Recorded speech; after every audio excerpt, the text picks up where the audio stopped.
Corona virus जे वबाई सूरतहाल में thalassaemia मर्ज़ में मुब्तला मासूम ॿारनि खे रत जी अशद ज़रूरत खे ॾिसंदे मोटरवे पुलिस पारां सखर जे हेडक्वार्टर में आरबीसी जे ताउन सां रत जे अतीए जी कैंप लगाई, जंहिं में मोटरवे पुलिस जे नौजवाननि रत जो अतियो ॾिनो। उन मौके ते रत अतियो कंदड़ जवाननि चयो त बिल्कुल देना चाहिए, ये तो एक सदका भी है और दूसरा अच्छी बात है कि हमारी वजह से किसी की जान बच जाए, ये तो बहुत ग्रेट है, देना चाहिए ब्लड। उन मौके ते डीएसपी हाईवेज एंड मोटरवेज चयो त जेके ॾुखायल माण्हुनि या पेशेंट्स मोस्टली जेके हॉस्पिटल्स में अचनि था उहे बाज़ौकात ब्लड अफोर्ड नथा करे सघनि या उन्हनि खे मुख़्तलिफ़ ग्रुप्स जी ज़रूरत पवे थी जेके हॉस्पिटल्स उन्हनि खे प्रोवाइड नथियूं करे सघनि।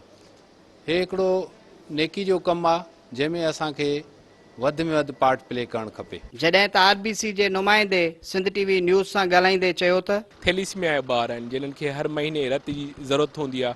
कंहिं ॿार खे 12 ॾींहंनि में, कंहिंखे 15 ॾींहंनि में, कंहिंखे महीने में उन रत जी बैग जी ज़रूरत हूंदी आहे, त उन सूरत में बि असां उन ॿारनि खे रत मुहैया पिया कयूं, मगर उनजी शॉर्टेज बहरहाल उहा मौजूदु हुई। SSP motorways Sindh TV news सां पंहिंजा वीचार हिन रीति वढिया। कोरोना जे करे काफ़ी लॉकडाउन जी वजह सां ब्लड सेंटरनि में ब्लड जी खोट थी वई काफ़ी। असां इन जे करे ई कैंप हयो आहे त जिते जंहिंखे बि ब्लड जी ज़रूरत आहे त असां फोर्स पंहिंजे पूरे सेक्टर सखर 1 जा जवान ऐं अफ़सरनि सभिनी वॉलंटियरली उन्हनि जो त असां ब्लड ॾियण लाइ तयारु आहियूं। इन्हनि खे ब्लड असां ॾियूं, डोनेट कयूं, जिते इन्हनि खे ज़रूरत पए उते उहो ॾियनि, जीअं कंहिंजी मदद थी सघे जंहिंखे ज़रूरत हुजे ब्लड जी।